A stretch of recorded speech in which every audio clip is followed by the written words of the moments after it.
में लॉकडाउन का अच्छी तरह से पालन कर रहे हैं। उसी पालन को मद्देनजर रखते हुए हम ऑनलाइन स्टडी पर भी विशेष ध्यान दे रहे हैं।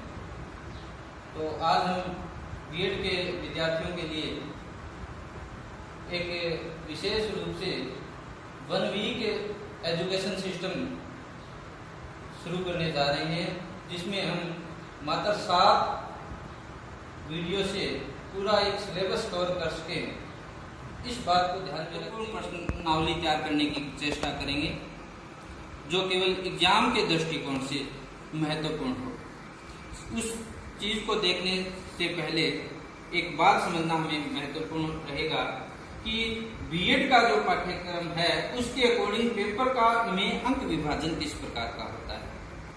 फर्स्ट ईयर के विद्यार्थी हैं वो थोड़ा ध्यान दें कि हमारा जो पेपर है वो 80 नंबर का होगा। कितने नंबर का होगा? 80 नंबर का होगा, जो 3 खंडों में विभाजित होगा, ए, ब और स। पहला खंड ए अति लघुरात्मक प्रश्न, जिसमें 10 प्रश्न पूछे जाएंगे, प्रत्येक प्रश्न 2 नंबरों का होगा। दूसरा खंड लघु उत्तरात्मक प्रश्नों का होगा, जिसमें 5 प्रश्न पूछे जाएंगे और प्रत्येक प्रश्न 6 अंकों का होगा।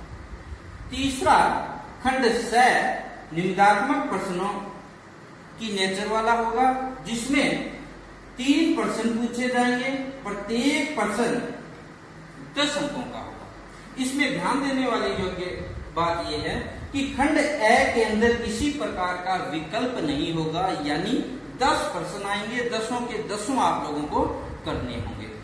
खंड ब के अंदर प्रश्न करने वाले जो प्रश्न हैं उनकी संख्या 5 होगी, लेकिन प्रत्येक 5 प्रश्न का एक विकल्प दिया जाएगा। उन विकल्प में से 2 विकल्प हो गए, उनमें से कोई एक आप लोगों को करना होगा।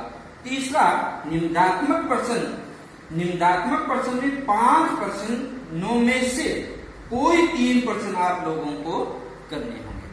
हम लोग चेष्टा करेंगे कि महत्वपूर्ण प्रश्नावली जो आपके बनते हैं उन्हीं पर दृष्टिकोण करें, केवल महत्वपूर्ण प्रश्न। इसके लिए खंड ए के अंदर हमने मात्र 25 प्रश्न आप लोगों की 5 यूनिट है। कितनी यूनिट है? 5 इकाई। 5 इकाई में से 25% ही हम लोग महत्वपूर्ण दृष्टिकोण से मानते हुए 25% ही इस खंड ए के अंदर करेंगे। तो आज हम पहले 10% जो केवल अति लघु उत्तरात्मक प्रश्न होंगे उस पर दृष्टिकोण करेंगे। तो ये खंड कौन कौन से प्रश्न होंगे? खंड ए का की बात करते हैं। नंबर 1 प्रश्न, शिक्षा मनोविज्ञान का अर्थ क्या है? आप लोग इस चीज का स्क्रीनशॉट ले लीजिए। 25 में से 10% इस वीडियो के अंदर डाले जा रहे हैं। देखो, जो हमारा अति लघुत्तरात्मक प्रश्न है, हम निबंधात्मक प्रश्न के रूप में आप यूं कह सकते हो कि थ्रू आउट स्टडी के रूप में हम किसी प्रश्न का अध्ययन करते हैं। लेकिन जब हमें शॉर्ट क्वेश्चन के रूप में पूछा जाता है, इस खंड के अंदर मात्र 50 शब्द ही हमें लिखने के रूप में एक बाउंड किया जाता है। तो 50 शब्दों के अंदर हमें शब्द सिलेक्शन करना अति जरूरी है, और उसी शब्द सिलेक्शन को ध्यान में रखते हुए हम ये ध्यान रखेंगे कि हमें लिखना क्या है। हमें याद है, थ्रू आउट याद है, उसमें हमें लिखना क्या है, इस बात को ध्यान में रखते हुए हम ये वीडियो बना रहे हैं कि हमें लिखना क्या है। मात्र 50 शब्दों का ही आंसर हम देंगे और वो ही हमें लिखना है, ताकि हमारे अच्छे से अच्छा नंबर आ सके और हम एक अपने कम समय के अंदर अच्छी तैयारी कर सके। तो पहला प्रश्न क्या रहेगा अपना, शिक्षा मनोविज्ञान का अर्थ क्या है। दूसरा प्रश्न रहेगा, शिक्षा मनोविज्ञान का क्षेत्र और महत्व बताएं। तीसरा रहेगा, वृद्धि एवं विकास में अंतर कीजिए। चौथा प्रश्न महत्वपूर्ण प्रश्न है, शिक्षा मनोविज्ञान की एक शिक्षक के लिए उपयोगिता बताएं। इसके अंदर 4 ही उपयोगिता आप लोगों को बतानी है। पांचवा प्रश्न हमने बहुत ही मोस्ट इंपोर्टेंट के रूप में माना है, सामाजिक विकास को प्रभावित करने वाले कारक कौन कौन से है। ध्यान में रखना, केवल 4 ही कारक आप लोगों को बतानी है। छठा प्रश्न है, व्यक्तित्व पर वंशानुगत एवं वातावरण के प्रभाव को स्पष्ट कीजिए। या तो वंशानुगत या वातावरण, ये दोनों 2 भाग डिवाइड हो गए अपने आप में। छोटे प्रश्न में या तो वंशानुगत पूछा जाएगा या वातावरण का प्रभाव पूछा जाएगा। 7वां है, व्यक्तित्व का क्या अर्थ है, व्यक्तित्व किसे कहते हैं। 8वां प्रश्न है, व्यक्तित्व को प्रभावित करने वाले कोई 4 कारक बताएं। 9वां है, व्यक्तित्व मापन की विधियों के नाम बताएं। व्यक्तित्व मापन की विधियां कौन कौन सी है। और 10वां है, बुद्धि किसे कहते हैं।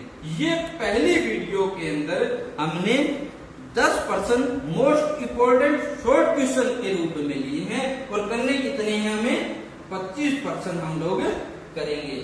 जो अति लघुत्वात्मक प्रश्न है वो 25% हम कर रहे हैं, उसके सटीक आंसर हम लोग देंगे। तो पहला प्रश्न लेते हैं, महत्वपूर्ण प्रश्नों में से पहला प्रश्न, शिक्षा मनोविज्ञान का अर्थ बताएं।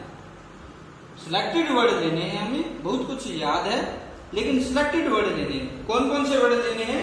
शिक्षा मनोविज्ञान का शाब्दिक अर्थ है शिक्षा प्रक्रिया संबंधी मनोविज्ञान अथवा शिक्षा के क्षेत्र में प्रयुक्त मनोविज्ञान। इस प्रकार शिक्षा मनोविज्ञान मनोविज्ञान का व्यवहारिक रूप है। परिणाम स्वरूप शिक्षा मनोविज्ञान में मनोविज्ञान के सिद्धांतों, नियमों और विधियों का शिक्षा के क्षेत्र में लागू किया जाता है। प्रोफेसर ट्रो के अनुसार शिक्षा मनोविज्ञान शैक्षणिक क्षेत्र में मनोवैज्ञानिक तत्वों का अध्ययन करता है। अब याद करना है हमें, शिक्षा मनोविज्ञान का शाब्दिक अर्थ शिक्षा प्रक्रिया से संबंधित मनोविज्ञान अथवा शिक्षा के क्षेत्र में प्रयुक्त मनोविज्ञान। इस प्रकार शिक्षा मनोविज्ञान मनोविज्ञान का व्यवहारिक रूप है। परिणाम स्वरूप शिक्षा मनोविज्ञान में मनोविज्ञान के सिद्धांतों, नियमों और विधियों का शिक्षा के क्षेत्र में लागू किया जाता है। ट्रो के अनुसार शिक्षा मनोविज्ञान शैक्षणिक क्षेत्र में मनोवैज्ञानिक तत्वों का अध्ययन वंशानुक्रम का अध्ययन करने में सहायक है। शिक्षा मनोविज्ञान में व्यक्तिगत विभिन्नता का अध्ययन किया जाता है। अगर इसको महत्व के दृष्टिकोण में लिखना होगा तब हम कहेंगे शिक्षा मनोविज्ञान व्यक्तिगत विभिन्नता का अध्ययन करने में सहयोग करता है। तीसरा पॉइंट लिखेंगे, शिक्षा मनोविज्ञान में पाठ्यक्रम निर्माण की प्रक्रिया को समझा जाता है। अगर इसको महत्व के दृष्टिकोण में लिखना है तब हम लिखेंगे शिक्षा मनोविज्ञान पाठ्यक्रम निर्माण की प्रक्रिया को समझने में सहायता देता है।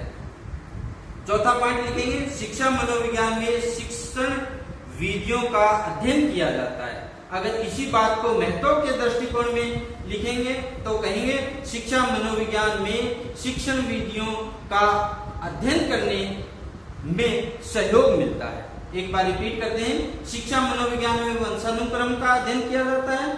नंबर 2, शिक्षा मनोविज्ञान में व्यक्तिगत विभिन्नता का अध्ययन किया जाता है। नंबर 3, शिक्षा मनोविज्ञान में पाठ्यक्रम निर्माण की प्रक्रिया को समझा जाता है। और नंबर 4, शिक्षा मनोविज्ञान में शिक्षण विधियों का अध्ययन किया जाता है। एक बार और रिपीट करते हैं, याद करना है हमें, शिक्षा मनोविज्ञान में वंशानुक्रम का अध्ययन किया जाता है।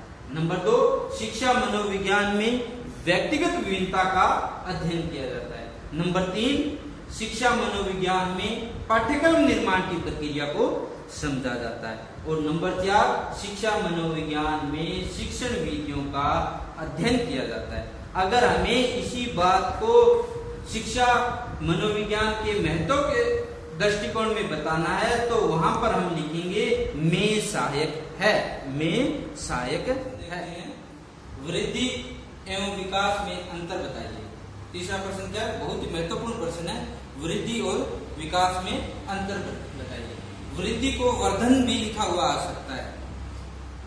वर्धन या वृद्धि विशेष पक्ष में परिवर्तन का बोध कराती है, जबकि विकास प्राणी में होने वाले संपूर्ण परिवर्तन का बोध कराती है। नंबर 2, वृद्धि में मात्रात्मक मापन संभव है, उसको तोला जा सकता है, मापा जा सकता है, जैसे लंबाई और वजन आदि।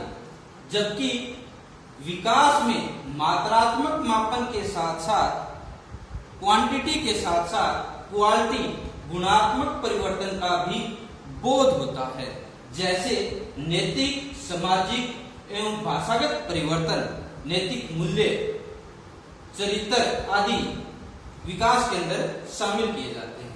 नेक्स्ट है, वृद्धि का स्वरूप संरचनात्मक होता है। वृद्धि का जो स्वरूप होता है वो संरचनात्मक होता है, जबकि विकास का स्वरूप क्रियात्मक होता है।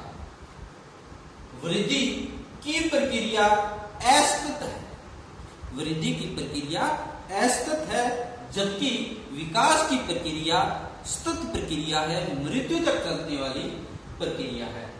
वर्धन या वृद्धि स्वतंत्र होती है, वर्धन या वृद्धि स्वतंत्र होती है, जबकि विकास वृद्धि पर आधारित होता है, जबकि विकास वृद्धि पर आधारित होता है। ये है तीसरा प्रश्न, बहुत ही महत्वपूर्ण प्रश्न है, उसको रटाफिकेशन के आधार पर याद कर लेना। दोबारा रिपीट करते हैं, फास्टली रिपीट करते हैं। वृद्धि विशेष पक्ष में परिवर्तन का बोध कराती है, जबकि विकास प्राणी में होने वाले संपूर्ण परिवर्तनों का बोध कराता है। वृद्धि में केवल मात्रा सम्मिलित होता है, जबकि विकास में मात्रात्मक और गुणात्मक दोनों शामिल होते हैं। वृद्धि का स्वरूप संरचनात्मक होता है, वहीं विकास का स्वरूप क्रियात्मक होता है। वृद्धि की प्रक्रिया अस्थित होती है, जबकि विकास की प्रक्रिया स्थित होती है। वर्धन स्वतंत्र होता है, विकास है वो वृद्धि पर आधारित होता है। तो ये है प्रश्न नंबर चौथा प्रश्न। ये भी बहुत ही महत्वपूर्ण प्रश्न है। हमने पहले भी कहा है कि शिक्षा मनोविज्ञान की एक शिक्षक के लिए उपयोगिता होता है। बहुत ही महत्वपूर्ण प्रश्न है, बहुत ही साधारण और महत्वपूर्ण प्रश्न है कि जो एजुकेशन साइकोलॉजी है वह शिक्षक के लिए क्यों उपयोगी है। 4 इसकी उपयोगिता बताएंगे हम। शिक्षा मनोविज्ञान अध्यापकों में शिक्षा संबंधी दृष्टिकोण पैदा करता है। नंबर 1 क्या है, शिक्षा मनोविज्ञान अध्यापकों में शिक्षा संबंधी दृष्टिकोण उत्पन्न करता है।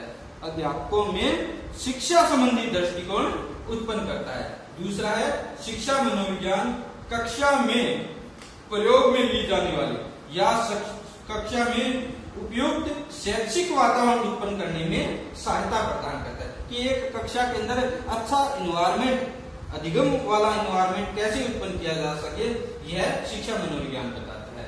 नेक्स्ट है, शिक्षा मनोविज्ञान शिक्षा मनोविज्ञान शिक्षक को श्रेष्ठ शिक्षण विधि की जानकारी देता है। शिक्षा मनोविज्ञान एक अध्यापक को अच्छी विधि, जो क्लास के लिए बेटर से बेटर हो, उस विधि की जानकारी देता है। नेक्स्ट है, शिक्षा मनोविज्ञान शिक्षक को व्यक्तिगत विभिन्नता की जानकारी कराता है। ये बहुत ही महत्वपूर्ण टॉपिक है इसके अंदर कि शिक्षा मनोविज्ञान है वह एक अध्यापक को कक्षा के जो जितने भी छात्र हैं उनकी व्यक्तिगत विभिन्नता की जानकारी है वो देता है। तो 4 पॉइंट हुए हैं। नंबर 1 पॉइंट हमने नोट किया है कि अध्यापक को शिक्षा संबंधी दृष्टिकोण पैदा करती है अध्यापक के अंदर। नंबर 2, शिक्षा मनोविज्ञान शैक्षिक वातावरण उत्पन्न करने में सहायता करती है। नंबर 3 है, शिक्षक के लिए श्रेष्ठ शिक्षण विधि की जानकारी देता है। और नंबर 4 है, शिक्षक को व्यक्तिगत विभिन्नता की जानकारी देता है। याद हो जाएगा। नंबर 5 है, बालक के सामाजिक विकास को प्रभावित करने वाले कोई 4 कारक। कोई भी 4 कारक, हमें बहुत सारे कारक याद हैं लेकिन 4 ही कारक बताने हैं। कौन कौन से, जो एक उचित हो, जो स्टिक हो, वो बता रहे हैं हम। यहाँ पर हम लिखेंगे सामाजिक विकास को प्रभावित करने वाले 4 कारक निम्नलिखित हैं। क्या लिखेंगे? निम्नलिखित है। एक लाइन हमारी बढ़ जाएगी। तो कौन कौन से हैं? नंबर 1 शारीरिक रचना एवं स्वास्थ्य। शारीरिक रचना एवं स्वास्थ्य सामाजिक विकास को प्रभावित करते हैं। शारीरिक रचना एवं स्वास्थ्य, याद रखना हमें, शारीरिक रचना एवं स्वास्थ्य सामाजिक विकास को प्रभावित करता है। नंबर 2 है पारिवारिक वातावरण। नंबर 2 बालक का जो पारिवारिक वातावरण है वह बालक के सामाजिक विकास को प्रभावित करता है। नंबर 3 है बालक के परिवार की आर्थिक स्थिति। बालक के परिवार की आर्थिक स्थिति बालक के सामाजिक विकास को प्रभावित करती है। और नंबर बालक का जो विद्यालय है उसका वातावरण, विद्यालय का वातावरण बालक के सामाजिक विकास को प्रभावित करता है। याद रखने के लिए हम क्या कहेंगे? नंबर 1 शारीरिक संरचना एवं स्वास्थ्य, शारीरिक संरचना एवं स्वास्थ्य, शारीरिक संरचना एवं स्वास्थ्य। नंबर 2 पारिवारिक वातावरण, पारिवारिक वातावरण, परिवार की आर्थिक स्थिति और विद्यालय का वातावरण। फास्टली याद करते हैं, शारीरिक संरचना एवं स्वास्थ्य, शारीरिक संरचना एवं स्वास्थ्य, परिवार की का वातावरण, परिवार का वातावरण। नंबर 3 स्वास्थ्य की परिवार की आर्थिक स्थिति और नंबर 4 विद्यालय का वातावरण। 5वां प्रश्न बोल रहे हैं, इसको याद रखना। क्या प्रश्न है हमारा? व्यक्ति पर वंशानुगत एवं वातावरण का क्या प्रभाव पड़ता है? 2 पॉइंट हमने यहाँ पर लिए कि व्यक्ति पर एक तो हेरिडिटी का और एक इन्वायरमेंट का क्या प्रभाव पड़ता है। इन दोनों के आंसर है वो 4 सेम आंसर लिए, एक ही आंसर याद करना है, दोनों ही प्रश्नों के आंसर हो जाएंगे कि हेरिडिटी और इन्वायरमेंट दोनों का प्रभाव क्या पड़ता है। नंबर 1 हमने लिया है, चाहे आप वंशानुगत प्रभाव लिख देना चाहे वातावरण का लिख देना। शारीरिक प्रभाव व्यक्ति के विकास को प्रभावित करता है। यहाँ पर हम अगर वंशानुगत लिखना है तो भी यही रहेगा और वातावरण लिखना है तो भी यही रहेगा। चरित्र पर प्रभाव बालक के विकास को प्रभावित करता है। बुद्धि पर प्रभाव बालक के विकास को प्रभावित करता है। व्यक्तित्व पर प्रभाव बालक के विकास को प्रभावित करता है। दोबारा रिपीट करते हैं, वंशागत प्रभाव बालक के शारीरिक प्रभाव के रूप में बालक के विकास को प्रभावित करता है। उसी को लिखेंगे वातावरण के रूप में शारीरिक प्रभाव या वातावरण का शरीर पर पड़ने वाला प्रभाव बालक के विकास को प्रभावित करता है। चरित्र पर प्रभाव, बुद्धि पर प्रभाव, व्यक्तित्व पर प्रभाव। दोबारा से रिपीट करते हैं, शारीरिक प्रभाव, चरित्र पर प्रभाव, बुद्धि पर प्रभाव, व्यक्तित्व पर प्रभाव। नंबर 1 शारीरिक प्रभाव, नंबर 2 चरित्र पर प्रभाव, नंबर 3 बुद्धि पर प्रभाव और व्यक्तित्व पर प्रभाव बालक के विकास को प्रभावित करता है। यह है हमारा 6वां प्रश्न। नंबर 7वां प्रश्न है हमारा, व्यक्तित्व का अर्थ बताइए। व्यक्तित्व का अर्थ बताइए। व्यक्तित्व का अंग्रेजी में समानांतर शब्द पर्सनैलिटी। व्यक्तित्व का अंग्रेजी में समानांतर शब्द जो है वो पर्सनैलिटी है। यह शब्द लैटिन भाषा के पर्सोना शब्द से बना है जिसका अर्थ है मास्क, मुखौटा या नकली चेहरा। किस लैटिन भाषा, यहाँ पर यह शब्द ध्यान में रखना है कि यह लैटिन भाषा के पर्सोना शब्द से बना है। कौन सा शब्द? पर्सनैलिटी। पर्सनैलिटी शब्द लैटिन भाषा के पर्सोना शब्द से बना है जिसका अर्थ होता है मास्क, मुखौटा या नकली चेहरा। इस प्रकार शाब्दिक अर्थ में देखने पर, इस प्रकार शाब्दिक अर्थ में देखने पर व्यक्तित्व का प्रभाव का अर्थ, व्यक्तित्व का अर्थ व्यक्ति के बाहरी रंग रूप या चेहरे से लिया जाता है। केवल बाहरी, जिसका रंग रूप है, जिसका फेस है आदि के रूप में लिया जाता है। परंतु व्यापक अर्थ में, यहाँ पर ये बात ध्यान देने योग्य है, व्यापक अर्थ में व्यक्तित्व केवल बाह्य गुण ही नहीं बल्कि आंतरिक गुण है जो उसके व्यवहार में परिलक्षित होता है। जो उसका व्यवहार है वही वास्तव में व्यक्तित्व को प्रदर्शित करता है। तो ये चीज हमारा महत्वपूर्ण प्रश्न रहेगा। सिलेक्टेड वर्ड हमें लेने, ज्यादा इधर उधर की बातें नहीं करनी है, केवल ये बताना है कि अंग्रेजी में इसको पर्सनैलिटी कहते हैं जो लैटिन भाषा के पर्सोना शब्द से बना है जिसका अर्थ मुखौटा है। यह केवल बाह्य रूप को दर्शाता है जिसमें रंग रूप और चेहरा आदि शामिल है, लेकिन व्यापक अर्थ में व्यक्तित्व न केवल बाहरी के उसके व्यक्ति के आंतरिक गुण जो उसके व्यवहार में झलकते हैं वो व्यक्तित्व है। ये बात आपको व्यक्तित्व के अर्थ के रूप में बताती है। आठवां जो पर्सन है वह व्यक्तित्व को प्रभावित करने वाले कारक। कौन सा है? व्यक्तित्व को प्रभावित करने वाले कारक। 3 कारक हमने मुख्यतः रखे हैं। कौन कौन से? वंशानुक्रम का कारक, नंबर 1 वंशानुक्रम का कारक, नंबर 2 पर्यावरणीय कारक और नंबर 3 मनोवैज्ञानिक कारक।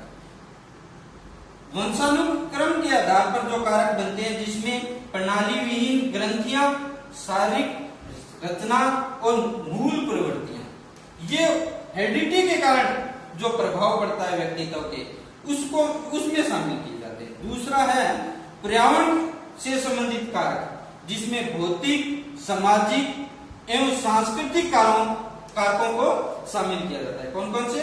भौतिक, सामाजिक एवं सांस्कृतिक कारकों को शामिल किया जाता है। नंबर 3 लिया है हमने मनोवैज्ञानिक कारक। कौन सा लिया है? मनोवैज्ञानिक कारक जिसमें ज्ञान, बुद्धि, प्रेरणा, रुचि, चिंतन शक्ति और समायोजन आदि कारक शामिल होते हैं। दोबारा से रिपीट करता हूं।